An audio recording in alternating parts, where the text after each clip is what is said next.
다 같이 찬송가 491장, 찬송가 491장 찬양하겠습니다.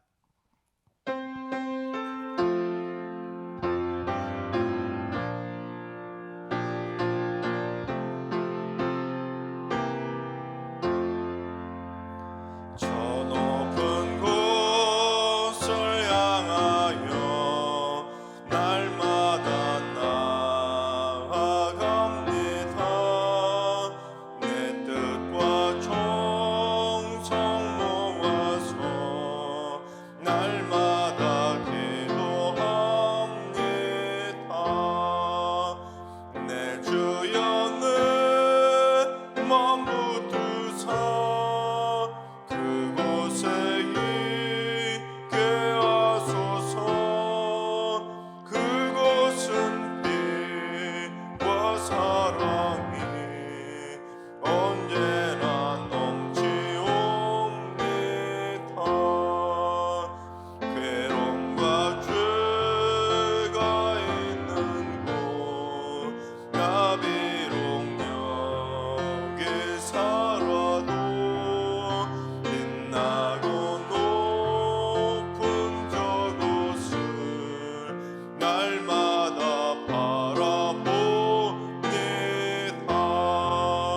내 주여 내 맘 붙드사 그곳에 있게 하소서.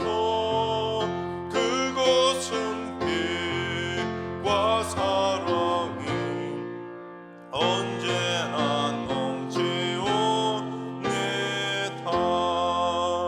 의심의 안개 거치고 근심의 구름 없는 곳 기쁘고 참된 평화가 거기만 있사옵니다. 내 주여 내 맘 붙드사 그곳에 있게 하소서. 그곳은 빛과 사랑이 언제나 넘치옵니다. 험하고 높은 이 길을 싸우며 나아갑니다.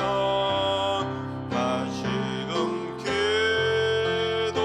기도하오니 내 주여 인도하소서. 내 주여 내 맘 붙드사 그곳에 있게 하소서. 그곳은 빛과 사랑이 언제나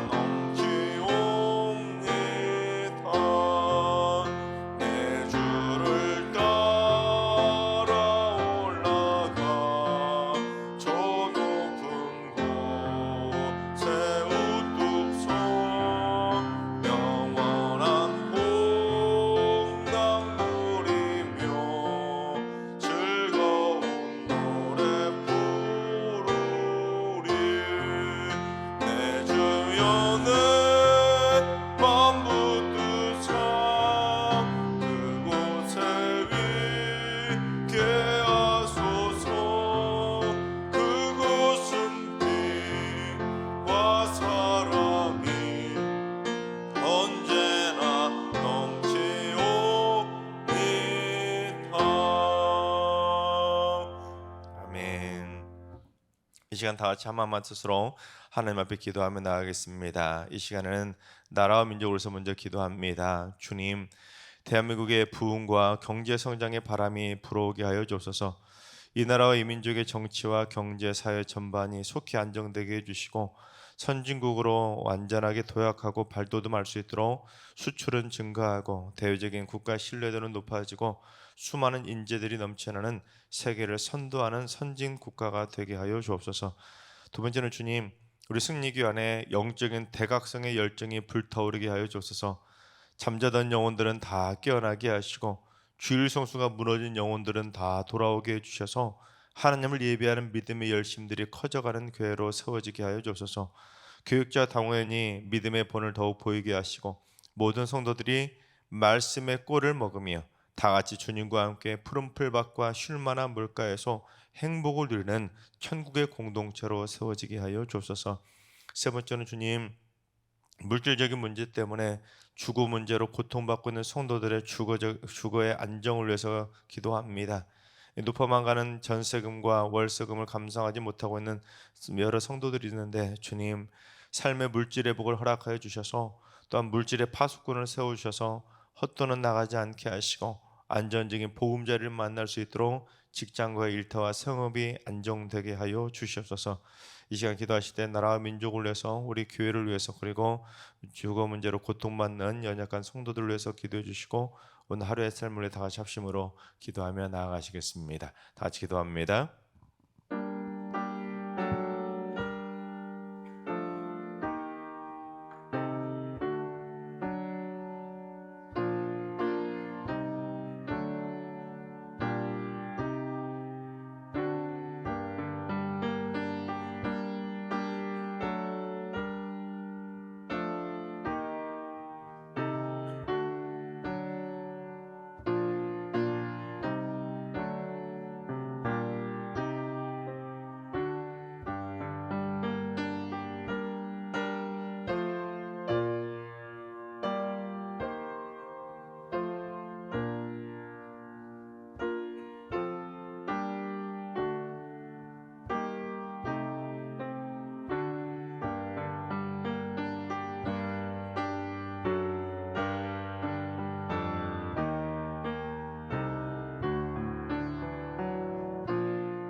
아멘. 참 좋으신 하나님께서 오늘 이 새벽에 주시는 말씀은 이사야 18장의 말씀입니다. 다 같이 드라마 바이블로 봉독하겠습니다. 제 18장. 슬프다. 구스의 강 건너편 날개치는 소리 나는 땅이여, 갈대배를 물에 띄우고 그 사자를 수로로 보내며 이르기를 민첩한 사절들아, 너희는 강들이 흘러 나누인 나라로 가되 장대하고 준수한 백성 곧 시초부터 두려움이 되며 강성하여 대적을 밟는 백성에게로 가라 하는도다. 세상의 모든 거민, 지상에 사는 너희여, 산들 위에 기치를 세우거든 너희는 보고 나팔을 불거든 너희는 들을지니라. 여호와께서 내게 이르시되, 내가 나의 처소에서 조용히 감찰함이 죄인은 일광 같고 가을 더위에 운무 같도다. 추수하기 전에 꽃이 떨어지고 포도가 맺혀 익어갈 때에 내가 낫으로 그 연한 가지를 베며 퍼진 가지를 찍어버려서 산의 독수리들과 땅의 들짐승들에게 던져주리니 산의 독수리들이 그것으로 여름을 지내며 땅의 들짐승들이 다 그것으로 겨울을 지내리라. 그때의 강들이 흘러 나누인 나라의 장대하고 준수한 백성 곧 시초부터 두려움이 되며 강성하여 대적을 밟는 백성이 만군의 여호와께 드릴 예물을 가지고 만군의 여호와의 이름을 두신 곳 시온산에 이르리라. 아멘. 할렐루야. 하나님께서 오늘도 새날을 선물로 주셨습니다. 오늘 하루도 주님과 동행하면서 믿음으로 담대하게 승리하는 행복한 하루가 되시기를 주님의 이름으로 축원합니다. 오늘 본문은 이 구스라고 하는 좀 생소한 지역에 대한 심판의 경고의 말씀입니다. 이 구스가 어떤 나라냐면 이집트 남단에 위치한 오늘날의 에티오피아와 수단 지역에 해당하는 이 아프리카의 중부 지역의 고대 왕국이었습니다. 사실은 이 애굽도 어찌할 수 없었던 초강대국이 바로 이 구스였습니다.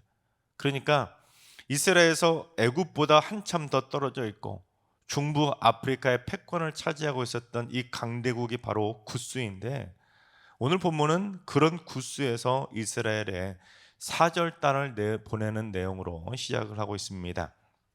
역사적으로 어떤 상황이었냐면 당시 아수르라고 하는 신흥 강대국이 고대 근동 지방의 패권을 장악하면서 서서히 주변 나라들을 하나씩 점령해 나가던 시기였습니다. 그래서 이 구스에서는 다급했던 겁니다. 왜냐하면 이 아수르가 하나씩 점령해서 결국 애굽도 점령하게 되면 그 다음은 바로 자기들 차례였기 때문에 다급했던 겁니다. 그래서 이 이스라엘의 사절단을 보내서 동맹을 하자고 제안한 나라가 바로 구스입니다.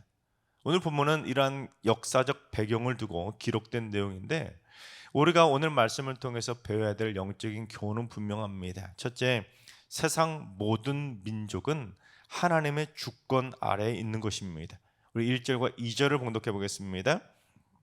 슬프다 구스의 땅 건너편 날개치는 소리나는 땅이여, 갈대배를 물에 띄우고 그 사자를 수로로 보내며 이르기를 민접한 사자들아 너희는 강들이 흘러 나누인 나라로 가되 장대하고 준수한 백성 곧 시초부터 두려움이 되며 강성하여 대적을 밟는 백성으로 가라 하는도다. 1절과 2절이 참 어려운 문체로 해석이 돼서 이 내용이 무슨 내용인지 참 이해하기 어렵게 번역이 되었는데, 여러분 구스에서 갈대배를 띄워가지고 이집트를 가로지르는 나일강 수로를 통해서 이스라엘에까지 지금 민첩하게 사자를 보냈다는 내용입니다. 그러자 이사야 선지자가 그 구스 사절단에게 답변하는 내용이 바로 오늘 보면 1절과 2절의 배경입니다. 번역이 참 애매했지만 한마디로 말하면 무슨 내용이냐면 참 슬픈 일이지만 그냥 너희들 나라로 빨리 돌아가라는 의미입니다. 날개치는 소리나는 땅이라는 표현은 1차적으로는 나일강 주변에 곤충들이 왱왱 하면서 지금 날개를 펄럭이는 그 소리를 묘사하는 것으로, 지금 아수르의 그 침략을 방어하기 위해서 소집이 된 구스의 군사들이 마치 거대한 곤충떼가 하면서 막 수백만의 막 그런 어마어마한 곤충떼가 함성을 지르듯이 그렇게 엄청난 군대가 지금 아수르의 침략을 막기 위해서 소집이 된 상태를 곤충 소리로 빗대어 표현한 겁니다. 즉 구스의 군사들이 그 외치는 함성 소리가 엄청난 벌레들의 소리처럼 수없이 많이 들리지만, 셀 수 없이 모였지만 너희에게 이제 곧 재앙이 닥쳐서 망하게 될 거니까 슬퍼하라는 겁니다. 그 군대 아무 소용없다는 거예요. 특히 이사야 선지자는 이 구스 사람들의 모습에 대해서 겉모습을 구체적으로 묘사했는데, 먼저 장대하고 준수한 백성이라고 번역이 되어 있는데, 이거 히브리어 원어적으로는 무슨 뜻이냐면 키가 크고 윤기가 좔좔 흐르는 피부를 가진 민족이라는 뜻입니다. 쉬이 말해서 이 꽃미남같이 얼굴은 조각미감이고 키는 뭐 아이돌처럼 크고 몸은 보디빌더처럼 이렇게 그런 우람한 체구를 가진 민족이라는 뜻입니다. 그래서 고대 그리스의 역사학자였던 헤로도토스, 역사라는 말을 처음 사용했던 역사학자 헤로도토스가 이 구스 사람, 즉 에티오피아인들에 대해서 뭐라고 묘사를 했냐면 세상에서 가장 키가 크고 잘생긴 사람들이라고 평가했을 정도로 이 구스 사람들은 기본적으로 범접할 수 없는 우월한 민족이었다는 겁니다. 키도 크죠, 잘생겼죠, 힘도 세죠. 그러니 그 누구도 함부로 할 수 없었고 심지어 애굽조차도 함부로 하지 못했던 나라라는 겁니다. 그래서 얼마나 그렇게 살벌한 나라였으면 시초부터 두려움이 되며 강성하여 대적을 밟는 백성이라는 것이 바로 그런 의미입니다.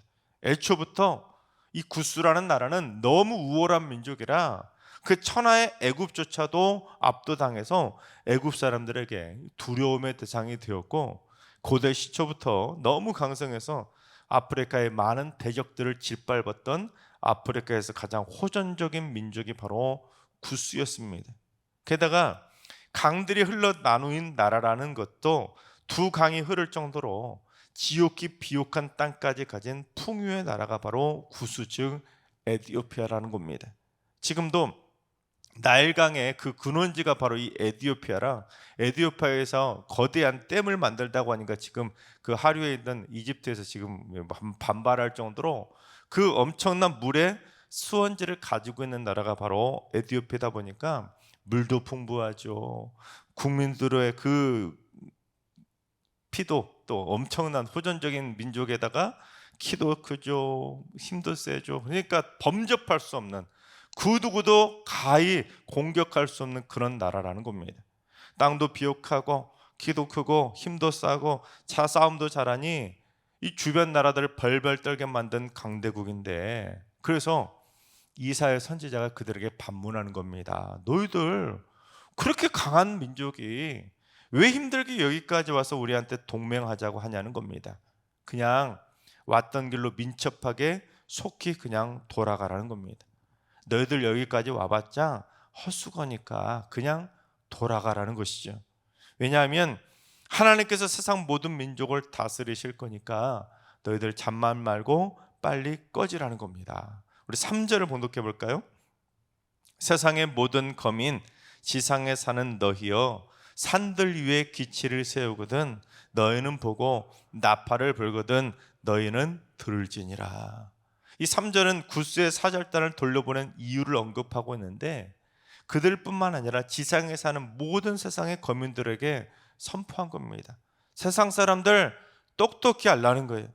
이제 곧 여호와 하나님께서 놀라운 역사를 행하실 건데, 그날이 오게 되면 심판이 도래하면 온 세상의 거민들은 산들 위에 세우시는 하나님의 기치, 즉 하나님의 깃발과 나팔 소리를 들음같이 여호와께서 친히 역사하셔서 이 땅을 심판하시고 이 땅을 다스리기에 그 하나님의 역사를 주목할 수밖에 없으니 너희들 주목해서 여호와의 깃발이 세워지고 여호와의 나팔이 부는 것을 기다리라는 것입니다. 그러니까 너희들이 아무리 동맹을 맺고 강대국 아수르를 막아보려고 발악을 하더라도 결국에는 하나님이 작정해서 깃발을 세우고 나팔을 부는 심판의 날이 되면 너희들 그 모든 수고가 헛수고가 될 거니까 너희들 헛수고하지 말고 빨리 왔던 길로 그냥 돌아가라는 것입니다. 여러분, 그렇습니다. 하나님의 주권이라는 것은 이스라엘 백성들에게만 머물면서 이스라엘만 다스리시고 이스라엘에게만 역사하시고 이스라엘만 복을 주시고 이스라엘만 보호하시면서 이스라엘만 다스리시는 분이 아니라 하나님께서는 세상 모든 민족 가운데 친히 역사하셔서 세상의 모든 나라들을 하나하나 주관해 가고 계신 것입니다. 여러분, 오늘날도 마찬가지입니다. 지금 이 세상의 형세가 참 급변하는 격동의 시대 아닙니까? 그래서 지금은 신냉전체제나 자국 우선주의 또는 관세 전쟁이니 하면서 서로 이익이 되는 나라들끼리 주판을 두드려가면서 해처모여 하듯이 서로 이익이 되는 사람들끼리 힘을 합치려고 용을 쓰고 있고 서로 힘 있다는 강대국에 줄을 대고 있지만, 사실 세상의 모든 나라들을 움직이시고 다스리시는 분은 하나님이시기 때문에 여러분, 우리가 이 시대의 강대국의 힘이나 동맹에만 의존하지 말고 우리 믿음의 사람들이 이 시기에 해야 될 일은 하나님께서 세상의 역사를 주관하시고 하나님께서 일하시고 하나님이 다스리실 것을 믿고, 우리 믿음의 사람들은 더욱 하나님의 역사를 믿으며 기다리고 기도해야 되는 것입니다. 왜냐하면 열방의 진정 승리의 깃발을 꽂으시고 승리의 나팔을 부시는 분은 만군의 여호와 하나님밖에 없기에 세상의 역사는 인간의 계획이 아니라 하나님의 섭리와 주권 가운데 있기 때문입니다. 하나님께서 주권 아래 세상 모든 열방을 다스려 주시고 이 격동하는 시기에 이 대한민국의 주권도 하나님께서 역사해 주셔서 역사에 오점을 남기는 민족이 아니라 역사에 큰 이정표를 남기며 하나님과 함께 동행하는 제사장 나라가 되어서 이 땅에 승리의 깃발을 꽂고 하나님의 승리의 나팔이 울려 퍼지는 대한민국이 될 수 있도록 여러분 꼭 기도해 주시기를 주님의 이름으로 축원합니다. 그래서 둘째는 하나님이 정하신 때를 조용히 기다릴 줄 알아야 하는 것입니다. 4절을 봉독합니다. 여호와께서 내게 이르시되 내가 나의 처소에서 조용히 감찰함이 쬐이는 일광 같고 가을 더위의 운무 같도다. 이것도 참 비유적으로 표현이 되었는데, 하나님은 지금 이 세상을 방치하고 계시는 것이 아니라 하나님은 지금 하나님의 처소 저 하늘에서 조용히 세상 모든 거민들을, 세상 모든 백성들을 하나하나 조용히 감찰하고 계신다는 겁니다. 불꽃 같은 눈으로 누가 어떤 삶을 살아가고 있는지, 어떤 나라가 어떤 일을 벌이고 있는지 하나님은 몰라서 지금 잠잠고 계시는 것이 아니라 하나님의 심판의 날을 계산하기 위해서 조용히 감찰하고 계신다는 겁니다. 마치 추수할 때가 다가올 때쯤 밝은 빛에 일광이 내리쬐고 밤에 이슬이 내리도록 가을 더위에 구름이 일어나는 것을 바라보고, 또한 곡식이 연그러 추수할 때를 시대를 바라보면서 인간들은 간음하는 것처럼 이제 하나님도 심판의 때를 정하시기 위해서 조용히 저 하늘에서 우리 모든 사람들의 면면을 다 하나하나 감찰하고 계신다는 겁니다. 참 무섭고 떨리는 말씀 아닙니까? 여러분, 하나님의 심판은 거대한 민족에게만 임하는 것이 아니라 하나하나 한 영혼 한 영혼에게까지도 하나님의 감찰하시는 눈은 다 임하고 있는 거예요. 그래서 내가 이 세상을 살아갈 때 어떤 마음을 가지고 어떤 말을 하고 어떤 행동을 하고 있는지 하나님은 다 때를 감찰하시면서 그 심판에 저울질을 하고 계시는 겁니다. 그런데 하나님의 때는 우리의 예상하고 전혀 동떨어지고 우리의 예상을 깨신다는 겁니다. 5절과 6절을 봉독합니다.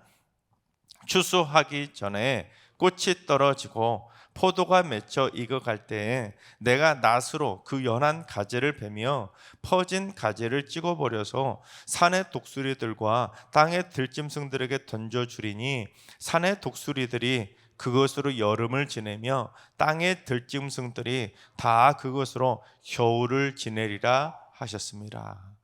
인간들은 시대의 계절의 흐름을 보면서 꽃이 피고 포도가 맺혀서 익어가는 모습을 보면서 추수할 때가 되었구나 하고 그 추수할 때를 기다리지만, 하나님은 그게 아니라는 겁니다. 추수하기도 전에 꽃이 떨어져 버리고 열매가 아직 익지도 않았는데 낫으로 연한 가지를 베어버리고 찍어버리시겠다는 겁니다. 그 계절의 순리를 역행하시겠다는 것이죠. 그리고는 그처럼 익지도 않은 포도를 산의 돌수리들과 땅의 들짐승들에게 던져줘서 독수리들은 그걸로 여름을 지내고 들짐승들은 그걸로 겨울을 지내게 될 거라는 겁니다.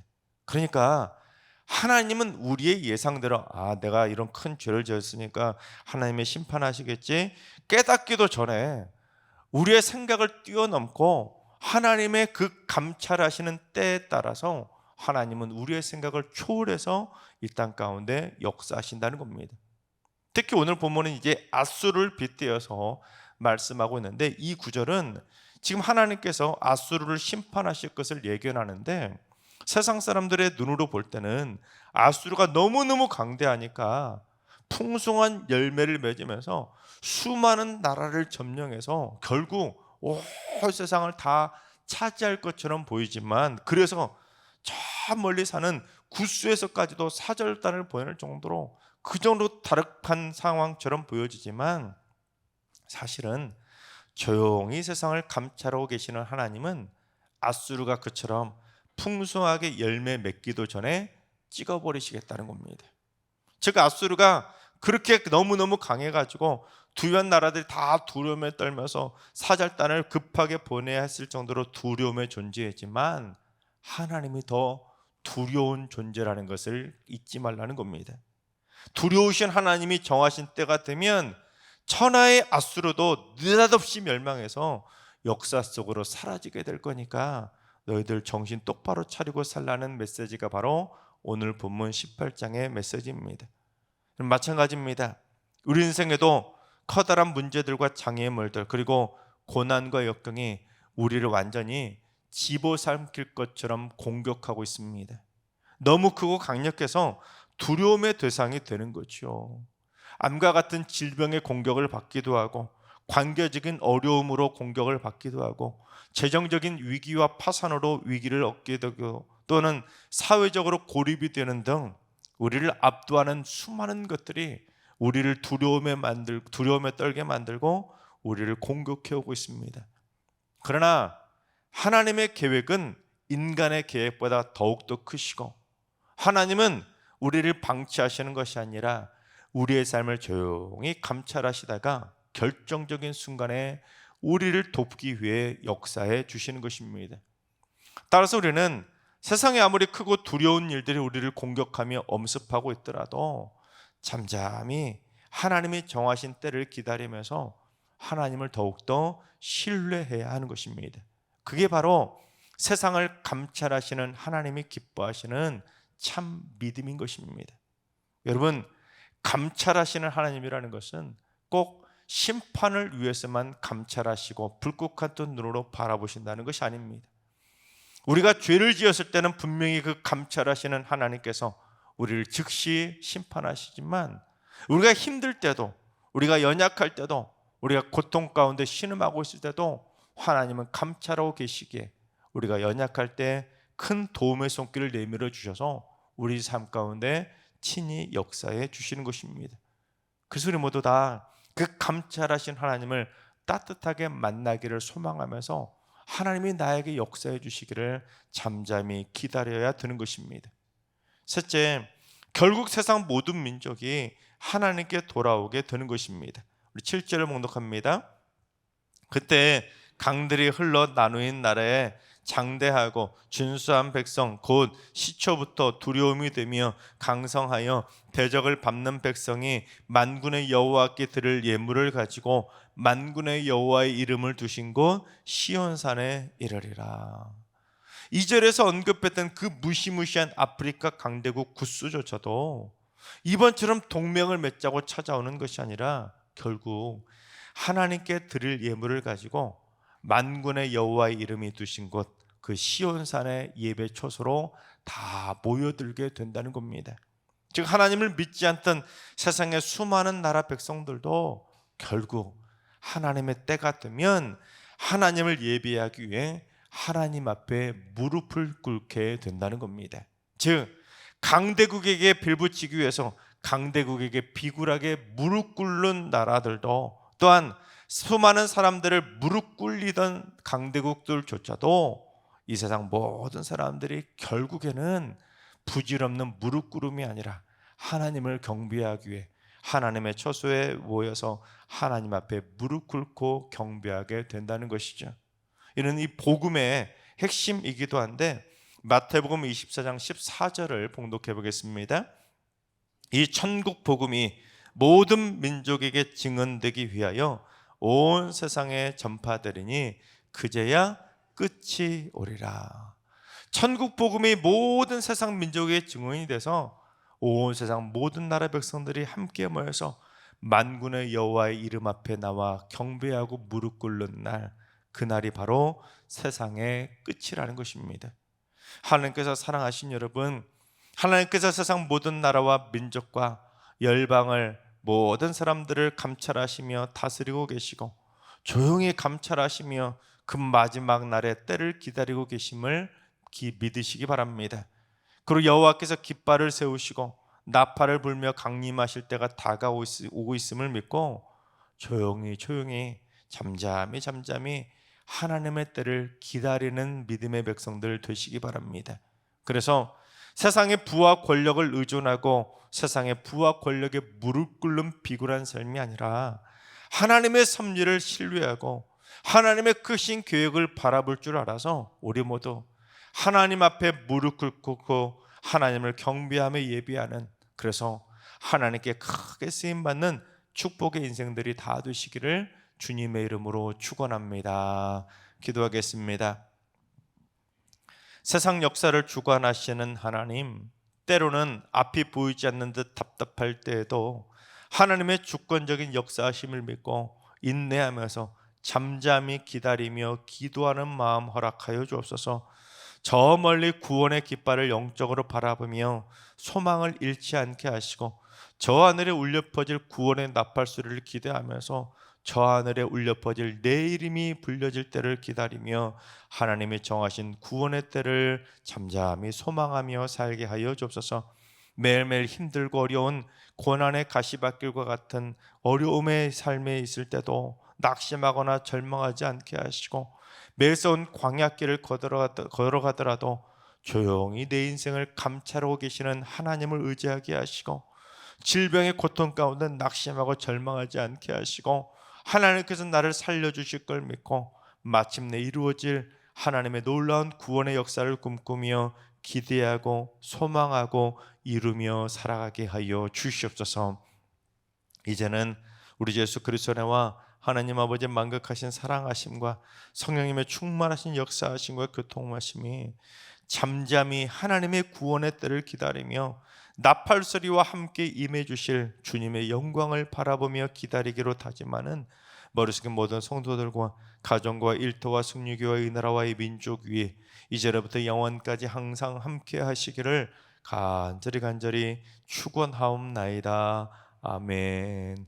이제 주신 말씀 붙들고 다 같이 기도하실 때 오늘은 주님, 우리 숙류교회 성도들이 일평생 잠잠히 하나님의 약속을 믿고 인내하고 기다릴 줄 아는 성숙한 믿음을 갖게 하여 주옵소서. 짙은 어둠이 깔려서 우리의 인생길을 어둡게 하더라도 결국에는 빛 대신 주님께서 때가 되면 어둠의 운물을 거두시고 빛 가운데 역사해 주심을 바라보고 소망하게 하여 주옵소서. 하늘과 일러하신 어르신들과 사랑하는 전소들 모두 날마다 인생의 어려운 현실에 압도되지 않게 하시고 구원의 깃발을 바라보며 매일매일 구원의 나팔 소리를 듣고 승리하는 삶을 살게 하여 주옵소서. 새벽제단 쌓는 분들이 새벽마다 하나님의 때에 온전히 이루어질 구원의 역사를 기대하며 서로 격려하고 지지하고 인내하고 참을 수라는 믿음의 손길을 내밀게 해주셔서 우리 모두 다 같이 함께 주님의 나라를 향해 나아가는 아름다운 기도의 공동체를 세워가게 하여 주시옵소서. 오늘도 모든 성도들이 영적 전쟁에서 담대하게 승리하는 복된 날 되게 해주시고 이번 주 거룩한 주의 날 주님의 존재 앞에 나오는 모든 성도들 되게 하여 주옵소서. 이런 기도 제목과 여러분이 가지고 나온 기도 제목을 가지고 충분히 기도하며 나아가시겠습니다. 다 같이 기도합니다.